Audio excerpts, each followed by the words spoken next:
Mga kapuso, makibahagi sa Operasyon Bayanihan, Bagyong Christine Telethon Special. Tumutok bukas sa unang hirit sa GMA mula 5:30 a.m. hanggang 9 a.m. at sa GTV BTV 6 a.m. to 11 a.m. Operasyon Bayanihan, Bagyong Christine 2:30 p.m. to 5:30 p.m. at Dapat Alam Mo 5:30 p.m. Mapapakinggan din sa DZBB at Super Radio stations nationwide at may live stream din sa ating official Facebook accounts and YouTube channels.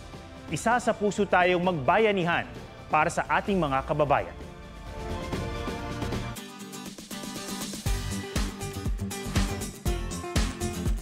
Bayanihan, ipinamalas yan ng mga Pilipinong naghandog ng tulong sa mga stranded dahil sa bagyo.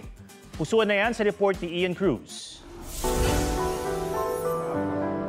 Sa bagyong mapaminsala, may mga buo ang pusong tumulong.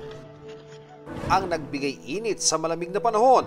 Sa Albay, Sorsogon, Camarines Norte at Camarines Sur, volunteers ng Community Pantry Philippines. Kasama nila ang iba pang volunteer groups sa pamamahagi ng hot meals. Maging ang mga stranded na motorista may naramdamang kaunting ginhawa. Dalawang araw, dalawang gabi na po kami dito. Milya-milya ang kanilang pasasalamat sa mga Good Samaritan. Para lang makapag-share ng blessing kasi kung just in case kami yung na-stranded, ito rin yung hahanapin namin, pagkain. Sa C5 Road sa Calapan City, Oriental Mindoro, halos 200 ang hindi umuusad na truck, bus at iba pang sasakyan. Kaya ang grupo nina Marinanet Heronimo, Pantawid Gutom ang ipinamahagi sa pamamagitan ng kanilang Kitchen on the Go.